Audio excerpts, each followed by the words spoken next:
Today is April 16th, 1998. We are interviewing survivor David Barzilay. My name is Rachel Alkali. We're conducting the interview in Montreal, Quebec, Canada, and we're conducting it in English. Could I have your name now, please? David Barzilay. What was your name at birth? It was David Massarano. What is your date of birth, please? The 4th of March, 1943. And where were you born? In Thessaloniki, Greece. How old are you now? I'm 55. What are the names of your parents? My mother's name was Mathilde, first name, Barzilay, and my father's was Jacques Massarano. And did you have any other parents? Well, I was adopted subsequently. But okay. And what is your adoptive father's name? His name was Richard Barzilay. Do you have any brothers or sisters? No, I don't. You spoke about your adopted father. How was he related to you in some other way besides being your adopted father? Yes, he was my mother's brother. Where were you born? Were you actually born in a hospital in Thessaloniki, or were you born in a house in Thessaloniki? I think I was born in a house in Thessaloniki at the time where the Germans were already rounding the Jewish population. And my grandfather insisted that I would have a Brit Milah at great risk, apparently. But he managed to do that. And he organized to save as many people as he could. So the time was very short for him to do that. So he dealt with myself and one of my uncles who was in Thessaloniki. That's all he had time really to deal with. And he basically gave me to a close friend of his. Your grandfather's? My grandfather spoke, with a friend of his, Jean Stathakis, who was a Greek Christian, to take care of me because of the upcoming situation with the Germans. How old were you when you were given to your grandfather's friend, Jean Stathakis? On the 16th of March, 1943, is when he basically, this man, Jean Stathakis, took me, for safekeeping, as it were. How old were you? I guess 2 weeks old. Not even? Well, yeah, not even. 12 days old.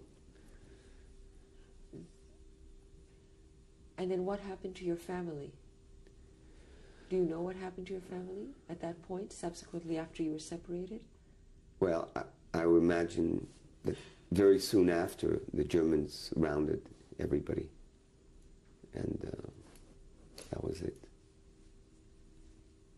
They rounded, do you know where they took them? I suspect in Auschwitz, because most of the Greeks from Thessaloniki were sent to Auschwitz. And did you ever hear anything, what happened to them individually? No, nothing at all. They just never came back after the war? Correct. Was the Red Cross ever able to tell you? No. So you were given to John Stathakis. Do you know Jean Stathakis? What happened with you then? How long did you stay with them? Well, he, I guess, realized that he couldn't keep me because the situation with the Germans was becoming very dramatic. And he was fearing that if it were to be found that he was harboring a Jewish baby, then he would suffer the consequence, which was basically death. So he had agreed he had spoken with the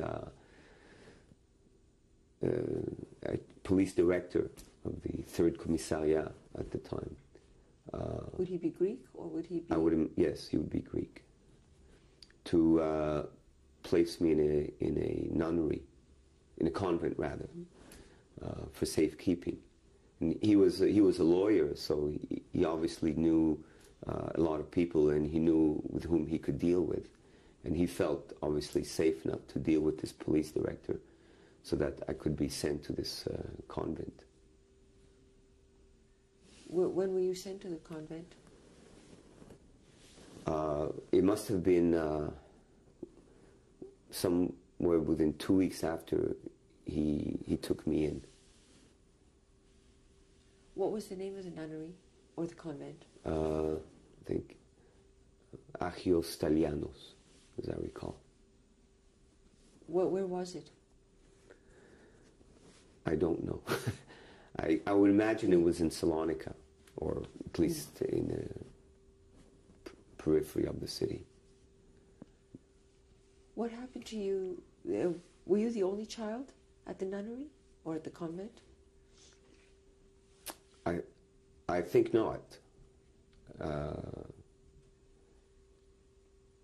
As far as if we recall, there were other children there, because I think that's basically what that convent did. Was they took care of orphans, and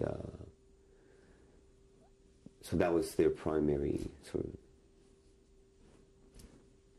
thing there. So they took me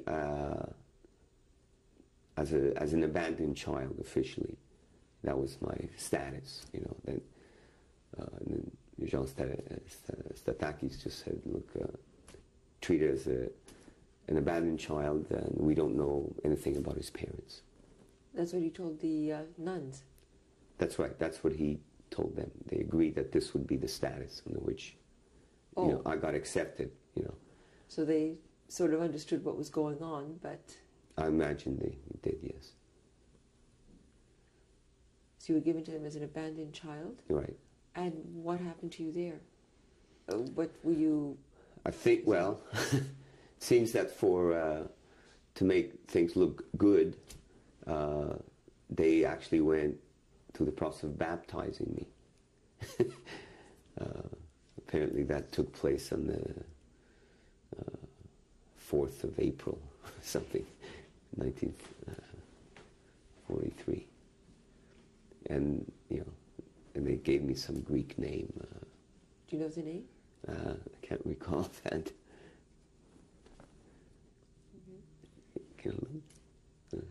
Okay. So you were given also a Greek name? Yes, and an act of birth also, so that the, you know, to look, you know, I guess for the, again, bureaucratic purposes. Would being an abandoned baby in Greece in 1943, would that be something unusual? I don't know, perhaps. I don't know, I can't really answer that. Then, how long did you stay at the nunnery, at the convent? Sorry. Yes, well, basically till the end of the war. 45? Yes. This is an official document of a testimony by Jean Statakis, the person who basically I was taken care of right after my birth, testifying that I was, the date I was born and my parents, and subsequently where I was placed in the convent for the duration of the war. This testimony was done in 1958 in Athens, Greece.